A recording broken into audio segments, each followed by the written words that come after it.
We're talking actors and directors who put on the shows. We're talking playwrights and designers who you'll want to know. From the very first rehearsal to the final curtain call. We might be off Broadway, but we're talking about it all. 'Cause we're two local gals With global pals, it's everything, everything, everything theater. with Benita And Ellen.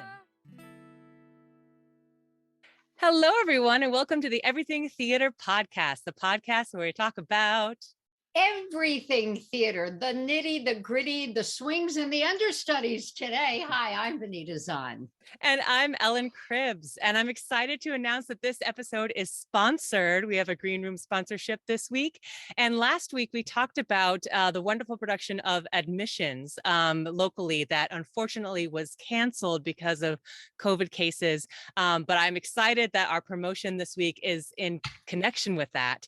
Admissions is coming back. They have rescheduled it for March 3rd at the Albany Barn. And you can get 2 plays for the price of $25 if you go see Admissions and Hurricane Diane. This is from Harbinger Theater. It's a fantastic melding of the ancient verities of our wasteful culture with the character of Dionysus recruiting suburbanites in Red Bank to join her in saving the earth from climate change. It's the Bacchae meets the Real Housewives of New Jersey. It's got a wicked sense of humor from a writer of Only Murders in the Building, a caustic social view, and an urgent call for change to save our environment. And that show will be running from February 17th through the 26th. We will post information on how to get tickets on our Facebook page, so don't miss it. So I guess if you've seen the movie, it's on Netflix, Don't Look Up. And you like that? Well, and that's been so incredibly popular. It sounds like this is in the same vein. How great. Very much so, yeah. So, we've talked a lot in the last couple of weeks about the effect that COVID has had on Broadway shows. Tour companies just recently, about a week or so ago, opening night of the tour of Come From Away in Minneapolis had 7 of 12 actors sick or exposed to COVID. And that happened last week, and the day was saved by swings and understudies and, in fact, alumni from previous tours on Broadway. So who are these swing performers? And we saw that in Music Man when many of the cast were sidelined because of it. And then Hugh Jackman, it was before he was sidelined with COVID, came out and, sang the praises of the swings. Those are the performers responsible for covering any number of ensemble tracks, sometimes as many as 12 or more roles. Ellen, most of the time you struggle keeping your own role straight. I know. I get really sweaty when I'm an understudy for just one role. I can't imagine covering so many. Right. And an understudy, that's an ensemble member ready to take over a lead role in the show. So who better to really understand what this is all about and how that life is than we could say our own Richard Gatta, because he hails from the 518. And we're delighted to have you back with us, Richard. Oh, I'm so happy to be here. Thanks for having me. Last we saw you were working on what had not yet opened, was Diana, the musical, which since then opened and closed. But you were not on the beach all that long, were you? No, not that long. Unfortunately, Diana had a short-lived life. It was a quick up and down after the pandemic, just because of ticket sales and just the effect that COVID has on tourism in New York City. So the ticket sales weren't that great. So they wanted to get the theater out, or get the show out, and bring in a new show at that point. So it was a quick one. It was in and out. But you're right. It was a short stint off of the stage until I jumped into another one pretty quickly. So, and not just any show. Yes, the Music Man. Yeah, it's quite the show. It's a huge show, and it came pretty quickly. So, Richard, were you understudy or swing in Diana? I was the swing and dance captain. So I think you talked about how many tracks, or we call them tracks, Yeah. or roles that you can perform. And Diana, I did 8 tracks and covered Prince Charles. And So that was like my ninth track. And then for Music Man, I have a similar kind of structure. It's 8 ensemble parts and 3 leads. But there's So, more to your story, isn't there? So Diana closes, and mhm. what's the turnaround time? The turnaround, I mean, the turnaround for this specific instance was pretty quickly because we closed on a Sunday, and then it happened to work out that I could actually come upstate and go to work on another company that I work for, Northeast Ballet Company, and they were doing Nutcracker that week at Proctor's Theater. So I ended up spending the week with them, working on putting up their show that they were getting ready for the holidays. And by the end of that week, on Sunday, I had an email to put in an audition tape for an emergency replacement at Music Man. And that came, and they said it was like here's some sides and some 3 songs and a dance combination that we needed on tape in 12 hours. And so so I quickly, learned all these Barbershop Quartet parts and booked a studio and recorded them within 12 hours, sent it in, and then I think the offer came like 24 hours later. And then that so it came in at 8 o'clock at night, and then the next morning at 10 o'clock in the morning, I was in rehearsal. So it was pretty quick. That's, Wow. I can't even begin to imagine. I knew that it was, Yeah, it was jet engine. yeah. So share with all of us, Richard, how do you go from, it's like Etch a Sketch. How do you clear out the 8 or so tracks you had in your head and then put in all these new tracks? And you're on stage. It's not like, okay, we're going to give you a week to work with these new folks, but no, you're on. Yeah, and it is interesting that you kind of put it that way because it is kind of like resetting the brain and learning something new.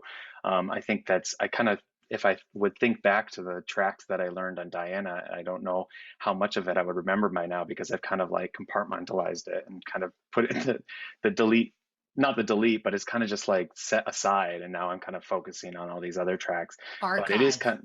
yeah, it's just in the archive. They'll come back later, I'm sure. If there's like a tour or something like that, they'll be like, "Hey, come back for this," because that's what we do. I mean, you talked about the Come From Away, um, the swings that kind of saved the day on the tour. I know that one of my best friends, Holly, from Diana, is one of those swings that went out to the tour to cover that, and she was in Diana, and she kind of like had that from a long time ago, all those tracks memorized and learned. So she kind of pulled out her book and was like, they're going on the road in like a day. So they sent her on a plane and she went. So that's kind of what we do. We kind of like archive these information in our brain and just kind of pull it out one day for something new, or like when I have to come back to do the show again. But it was quick. I know that for a Music Man, I saw that they came back after the COVID scare. They started performances again, and I saw the first performance they had back, and that was the first time I've ever been in that theater and seen the show and met any of the cast. And by the end of the show, on my way home on the train, they had a message on my phone saying that I was on for the next performance. So it was, and then I walked into the theater and walked backstage for the first time that day that I was performing that night for Hugh Jackman and having a scene, and it was like a whole thing, and it was crazy.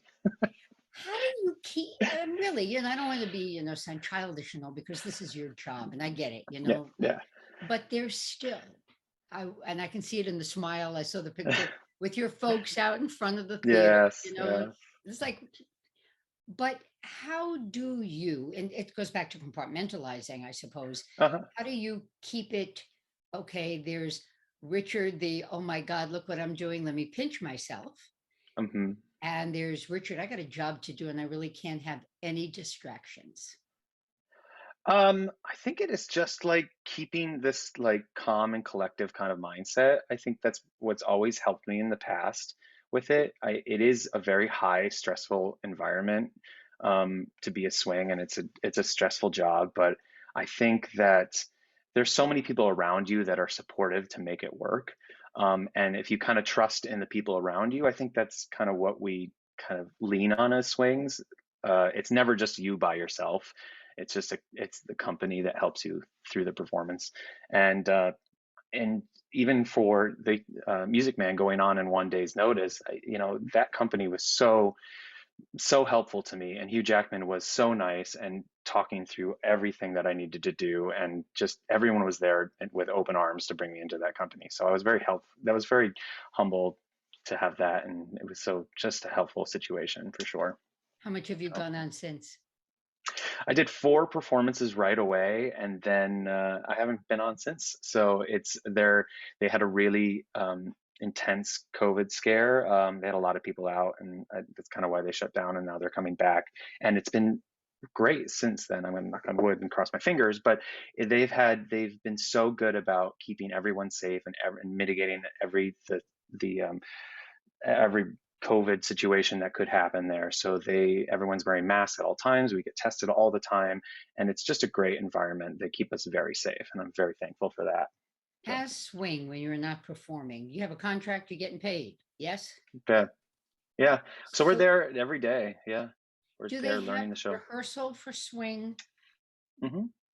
Share with Yeah. us what life is like when you're Yeah. on. Yeah. It's a little bit, depending on the show, it's a little bit different. For Music Man, for instance, is a little just a little bit unique because they haven't opened yet. So they're in previews right now, and they open next Thursday. And the way that kind of works is they are still changing the show and working on it and tweaking on things. So we are not involved as much because they want to be hands-on with the performing cast to make sure that they have the perfect show that they want to open. Once the show opens, normally we would have understudy rehearsals either twice a week, usually. And that's when all the understudies will come in, and they will bring in the swings as well, and they will play all the parts they can to make that run efficiently. Now, Do with all the, upset of COVID and swings being brought in from all sorts of places, do you think this will change the way Broadway and productions run from now on? Do you think the industries are going to have more swings on hand, or do you think there's going to be some kind of long-lasting thing, or is this just kind of temporary of we're pulling people in to make it happen until we get past COVID? Yeah, I think it's definitely bumped up the need for additional personnel in the building for sure. The COVID and Omicron uh, heightened kind of COVID situation that's going on right now. But I do think you're right. I think it's gonna have a lasting effect. I know that shows that are producing now that are casting more and more people, they just want to be protected because they know that if 2 people go down or 3 people go down, it could really be a financial burden on them if the show doesn't happen. So I know that they are weighing their options more now and saying that it is more beneficial for us financially to bring in someone and have them on payroll rather than cancel XYZ performances. So I think that's having a lasting effect, and it's really helping. And swings and understudies have always been here before COVID happened, and there was a need, and it was more in the mainstream. But I think it has illuminated us more and the need for coverage and making sure that the company is supported and staffed in an appropriate way. So. And with the current COVID protocols, is that when you arrive at the theater, you're tested at that moment, or is it walk us through kind of day to day what you have to go through at the theater? Yeah, I think each show has their own different kind of way that they deal with their protocols of getting tested. For us, we get tested in the morning, and it's daily. A lot of shows do every other day or twice a week. We wanted to make sure that everyone is so protected against the COVID variant. So we wanted to make sure that everyone was tested daily. So we test every day, and we kind of check in every day. So. Is that kind of an antigen test, or is that a PCR? What kind of tests are they doing? Rapid antigen. Yep. Rapid antigen. And then there are other protocols, if there are positive tests, of course. So then it goes through a window of if this is a yes, then you go over here, and then you go to this place, and it's very well structured in that sense. So they make sure if there's any positive tests, they go through all the protocols of what needs to happen to make sure everyone's safe, and the contact tracing that happened days before that. So. And is it pretty much you're on stage, you don't have your mask on, the second you walk off, put it back on? Yes. Yeah. Wow. It's crazy. I mean, there are people that walk on stage with their masks because we're so used to it now that we will walk on and someone will go, "Oh no," and they'll just rip a mask off in the middle of a scene. We have a joke that says if you leave your mask on for a scene, that you have to buy donuts for the cast the next morning. So it's happened a couple times. So, but it is interesting. You know, you'll see if you ever have a snapshot of backstage, you'll see people walk off the stage and immediately they're either in their pocket or they have a dresser that's holding it in a plastic bag, and it will go on right away. Um, Hmm. it does get a little. We have like microphones that they get caught on all the time, so there are some hazardous things that go along with it, trying to rip it off before you walk on stage. But it is for the safety of everybody, and it works out really well. They've handled it really quite well. Now, Do they switching ask you gears a to little limit? bit, a lot of companies kind of use the shutdown as an excuse to kind of preserve their shows in the film format. And Diana was one of those that was fortunate enough to be filmed. So were you involved Yeah. with that whole process of Diana being filmed? Yeah, Diana, it was such a unique process, and I'm so happy that I got to be part of that. We filmed in the middle of 2020, so like August 2020, August, September, and it didn't come out till the following year, but it was right in the height of the first spike of COVID, and it was a bubble situation. We got sent to a hotel room for a month and didn't see anybody and kind of just got locked in rooms and rehearsed over Zoom, and then got into the theater and set up the show again and filmed it for Netflix, and it was quite the experience. It was so much fun. We had a good time. And how does that kind of work? Do you just run through the show one time and it's filmed and that's it? Or do they do any specific scene work? Do they get close-ups on? How does that kind of work Yeah, to film a live show? yeah. The filming was like a 5-day process. It was like the first 3 days were just runs of the show, so from top to bottom, and they just kind of captured it from like 10 different cameras from the audience. And then the last 2.5 days were kind of pickup shots where they would go into scenes with steady cams and go on stage and go do the shots that they wanted to make sure they got from a different perspective. So Oh, that's very cool. yeah, And in that the was midst fun. of all this, you got married. Yeah, right before the pandemic, I got married. So it was like we kind of squeezed it in right before everything happened. And I'm kind of thankful for that because planning a wedding, I have so many friends who are trying to plan a wedding during COVID, and it's been such a nightmare. But we were thankful enough to get that all settled before everything happened. So. How did so were you working? You work with an agent? Is that how you were able to Mhm. pick up the other shows so quickly? Yeah, uh, I think well, it's kind of a unique situation because I do work with an agent that works with me on securing auditions for new shows that are coming out for the following years.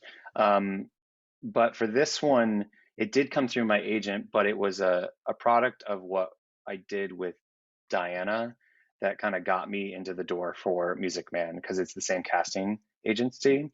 And I know that they were said that one casting director from Music Man was saying, I need somebody for this. And then within the office, they kind of pass a headshot and say, like, hey, Diana just closed, and I know you need a swing and you need somebody like that fit X, Y, and Z.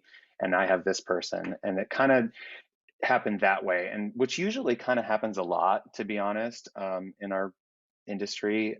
There's a lot of like departmental, like kind of just shuffling of papers of people that they know fit. Um, but I then, so it's kind of different because I don't know what it would be like now because there are no in-person auditions in New York right now, which is kind of an odd thing because it's all just through Zoom and through videos, unless you get to a final callback. But I know that they wanted something really quick, so that was something that they can just pass along to another casting director and say this person fits pretty good. And I know they had a couple people, so those tapes went in and they picked from there. That's What it probably a whole nother show, Ellen. We should be doing how to best present yourself in a remote, audition. Because you're right, everything Yeah. It's is that way. it's literally everything. It's kind of reminiscent of we do a lot of TV film auditions here too, and it's kind of set up like behind me. So it's kind of like it's very strangely like that. And where it used to be like you would just do self tapes for TV and film, now you're doing self tapes for musical theater, which is a little bit different and it's harder to do because you don't have that feedback in the room. So, And how do So, you handle that with the yeah. music? Because do you have to um, record with the recording or edit that in afterwards? How does that kind of work? yeah, it's I feel like my computer skills are coming in handy now because I've always been so into just recording and using like GarageBand and stuff like that and Pro Tools and stuff like that. So it's definitely something that you would kind of need that to record yourself and to just edit together and kind of send out a clean copy. It's not necessarily needed, but it definitely helps for sure. And it's been a lifesaver for me. And I think that I've did so much growing up in grade school of music theory and learning music that I could read music very well now. So that was very helpful to me because you don't have that opportunity to meet with an accompanist that quickly or easily that you could have in the past. So it's so nice to be able to learn music from just kind of just playing it on your own. So, There's the subtext to all this is you really need to be at least a triple threat if you want to yeah. adapt. Yeah, I think it's just that, and it's also being adapted, like being able to adapt to whatever is coming your way. I know that there's it could be kind of daunting getting a phone call and saying do all of this material in 12 hours, and then great, you booked the show, and now you're going on in 24 hours, or learn 8 tracks in 3 days. And I think that then can be daunting to a lot of people, but the idea of just kind of accepting it and with open arms and saying, okay, well, I'll give it a try and see what happens. And it's all kind of worked out. So I think people just have to say yes to a lot of things in order to get, what they want. So, How is the environment with having so many swings on stage? Surely, as with the regular people who would play the roles, things are going to go a little awry when people are yeah. thrown on and they haven't practiced it a whole bunch. So, what is that environment like when it's a whole bunch of people who are just kind of jumping in for the first time? Yeah, I think it's always been like I've always said to people that it's such an exciting environment to see people that have never done something like on stage with you, and exciting for me too. I think, where once like, if you're running a long show, everything can get a little bit tired after a while, because people are doing the same thing over and over 8 times a week for multiple years for saying. But like if it swings on, everything, the perspective changes and the environment changes and the energy changes on stage, and is less about what's actually happening on stage and more about bringing this new energy into the space and into the story. And I think people get really excited about that, and that kind of translates to the audience, and they have this like energized feeling as well when they watch it, not even knowing that somebody new is on stage, but it's just this heightened environment, which is really exciting, and I love being part of that. So Do you spend a career as swing? Is that becomes the track and that is your life? yeah. I mean, I kind of enjoy doing the work. If I look back at the shows that I've done, it's kind of been on and off. I'll do like one or two as a swing, and then one or two as a onstage ensemble member or a principal or whatever track that they want. But it is something that I enjoy doing, and it is a skill set that once you do it, they call you back to do it again and again and again. It's kind of hard to get rid of once you do it, but it definitely brings you in the door for everything because they know that you're a quick learner, that you can anything that they throw at you, you'll be able to do, because it is, it's not only just if you can dance the different types of dance that they want you to do, but I mean, we learn all the vocal parts for shows too. So on Diana, I was learning 6 different vocal parts that like range from bass to baritone to tenor. So, and you have to learn all those. So they know that you have the ability to kind of, your vocal range is there, and your dance ability is there. So I'm having a panic attack just thinking about it. it's not, I mean, it's daunting when you think about it, but I feel like there's ways of just kind of like settling into one track, and then the next one comes a little easier, and then two, so the next two come easier, and it's just this process. It takes a while, but it does kind of feel like it gets easier and easier as it goes. Now you mentioned the barbershop quartet. Are you covering one vocal part or various vocal parts in the barbershop? I cover two vocal parts in the quartet right now. Yeah. Ooh, Yeah. having to Which know is those kind of, different vocal yeah. parts. Yeah. It's it's definitely a challenge for sure to stick with, like, they're so close, the harmonies are so close. Yeah. And then to be able to know where you're on stage and which way you face on what note and what word, and it kind of is like one of these things. But and then I cover every single, I mean, I don't know if you know Music Man very well, but like they have the Rock Island at the beginning of the show, which is the train scene with all of the salesmen that Right. speak in Yeah. rhythm, and I cover all of them. So Oh, I mean, that is a whole nother like situation, which has that's my become my, mother, my like, sister. yeah, it's become my morning routine I do the entire thing from start to finish, just all the parts, just so I know that, like, it's there and I remember it. So that's But you how have we to, kind of do things. in order to stay fresh, you really have to. Yeah. And all this, do you still have an opportunity, Richard, to take classes, for dance Yeah. or? Yeah, it's a little bit difficult right now to take classes in the city because of just the Yeah. COVID. Like, and I know that we try to be mindful of keeping things, of not doing too much outside of the show to keep the show kind of like stable and in their bubble. So it not kind of socializing, not going to like highly I was going to ask packed about that, places. how So much effect on your life. yeah, it does have an effect, but I think that it's for the better. I think I'd rather keep everyone safe as much as possible than kind of going out and seeing lots of friends, or seeing, like, going to a dance class that's packed with 50 people. I don't think we kind of keep that kind of reserved at this moment. So, Yeah. but we Yeah. do have a lot of, I mean, we are working out every day. We're keeping in shape, and definitely doing a lot of work at the theater to do just kind of maintenance stuff. How long is your contract with this group? I'm actually done, uh, I think 2 weeks from today.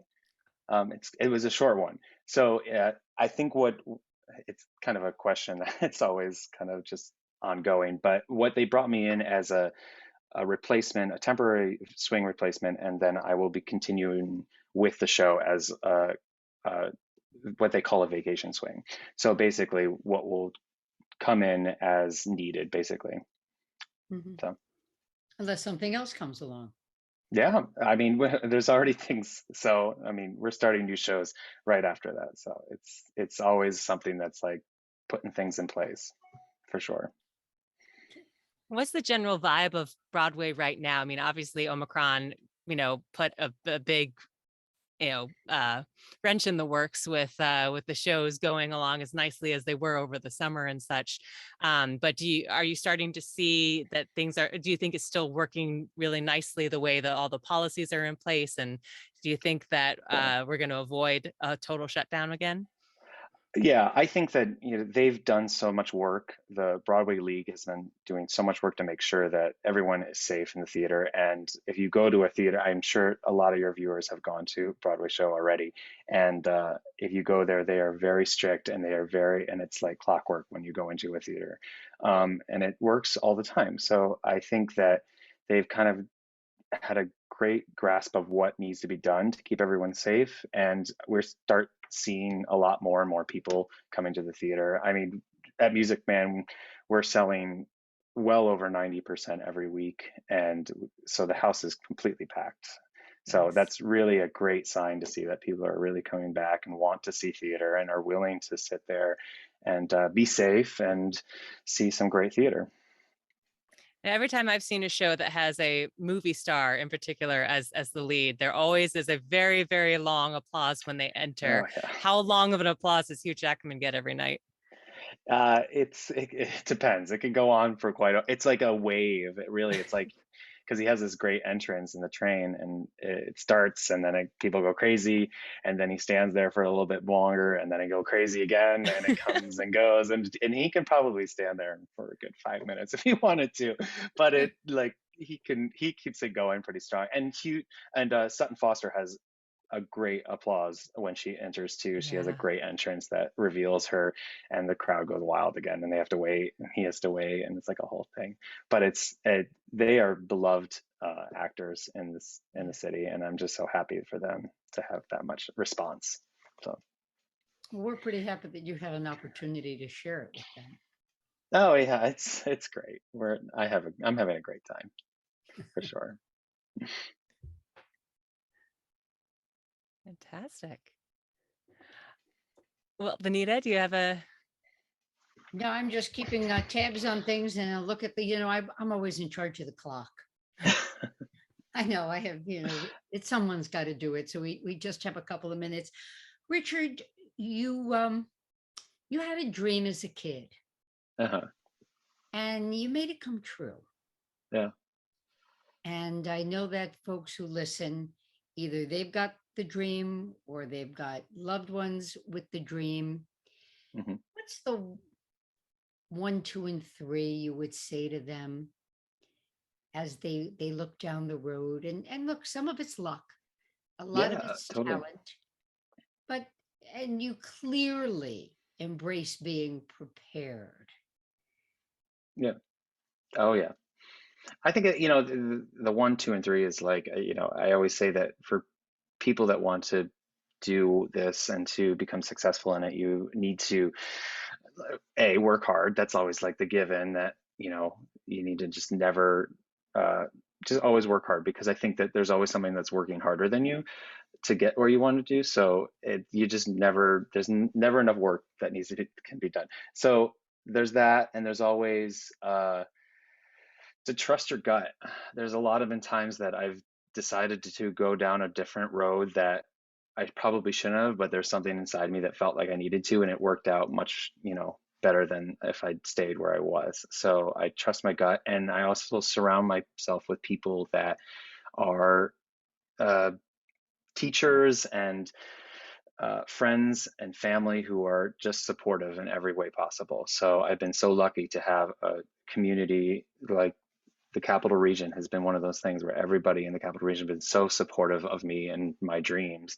I've had teachers in that Capital Region that have just pushed me and just never gave up on me. And I have friends who have always been there for me for any of those gut decisions that I said, this is crazy, why am I doing this? And they said, well, you need to do it. If your gut is telling you to do it, you should do it.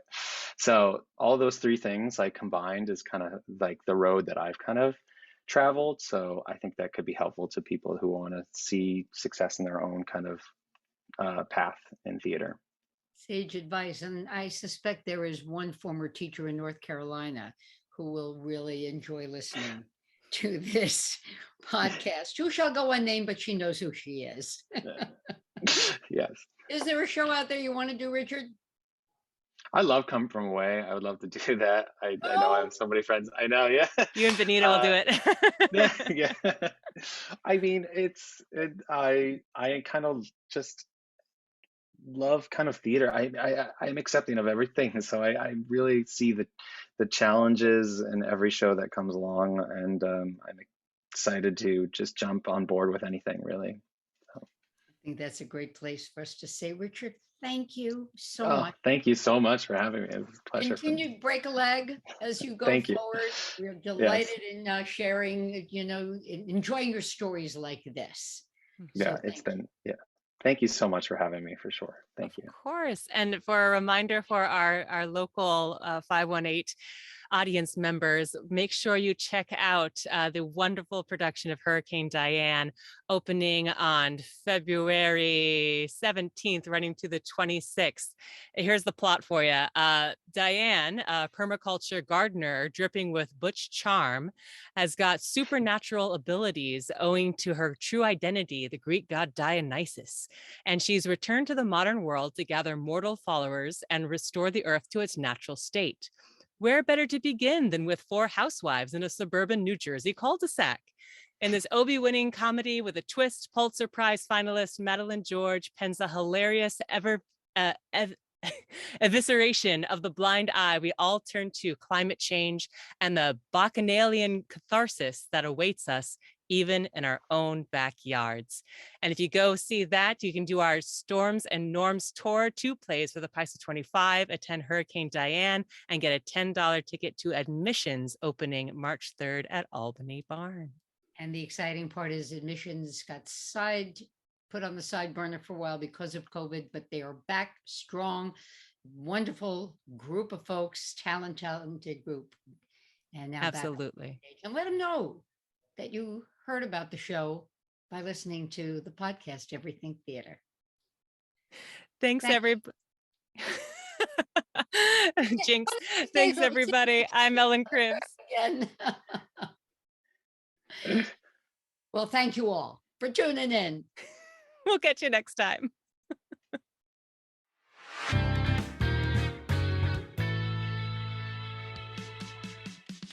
Thank you so much for listening to the Everything Theater podcast. Special thanks goes out to Alice Grinling for our photography and Justin Friello for composing our amazing theme song. Please remember to subscribe to our podcast and follow us on Facebook, Twitter, and Instagram. If you want to share your thoughts or what's going on in your theater community, you can reach out to us on social media or through our email at everythingtheaterpodcast@gmail.com. Till next time, it's everything, everything, everything.